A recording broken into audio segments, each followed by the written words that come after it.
We're tracking a major milestone in space exploration tonight as NASA prepares for what could be one of the most dramatic moments in the Artemis program, the splashdown of Artemis II. After a journey around the Moon, the Orion spacecraft, carrying a crew of astronauts, is scheduled to re-enter Earth's atmosphere and splash down in the Pacific Ocean. And tonight, NASA has confirmed the final return timeline. Here's what you need to know about when it happens, what to expect, and why this is such a high-stakes operation. Let's start with the timing. According to NASA's latest mission update, the Artemis II splashdown window is currently set for early morning Pacific time. The exact time may shift slightly depending on weather conditions and orbital dynamics, but NASA has been tracking conditions closely and says the crew is go for re-entry. The splashdown will take place off the coast of Southern California in a designated recovery zone in the Pacific Ocean. U.S. Navy ships are already stationed there, and recovery crews have been rehearsing for weeks.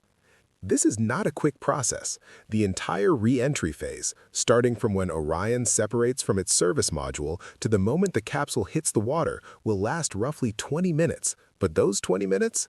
NASA calls them the most intense of the entire mission. So what happens during re-entry? First, Orion will hit the outer atmosphere traveling at about 25,000 miles per hour. That's more than 30 times the speed of sound. The heat shield on the bottom of the capsule will heat up to nearly 5,000 degrees Fahrenheit, hotter than molten lava. This is the same technology tested during the uncrewed Artemis I mission, but this time there are people inside. The astronauts will experience forces up to 4 times the pull of gravity as the spacecraft decelerates.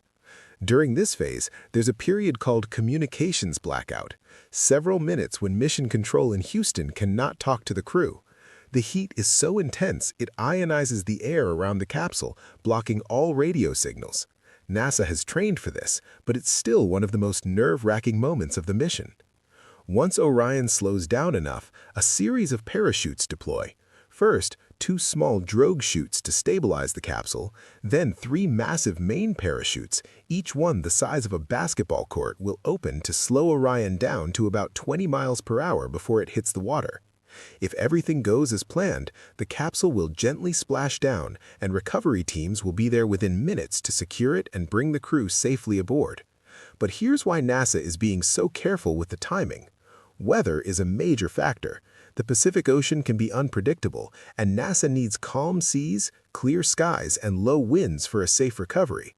They've been monitoring tropical systems, wave heights, and visibility for days.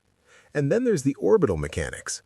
Orion can't just land anywhere. It has to come down at the exact right angle at the exact right time, or the crew could overshoot the recovery zone, or worse, re-enter too steeply and face dangerous G-forces.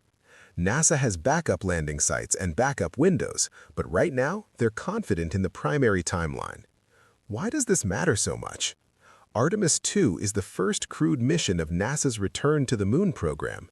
It's been more than 50 years since humans last flew beyond low Earth orbit. This mission is designed to test every system, life support, navigation, heat shields, communications, before NASA attempts an actual lunar landing on Artemis III. The splashdown is the final test. If the crew comes home safely, it proves the technology works. It clears the path for boots on the Moon again, and eventually missions to Mars.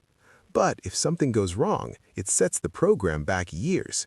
That's why NASA Administrator Bill Nelson recently said, "This is the moment we've been building toward. Every second counts." So when can you watch it?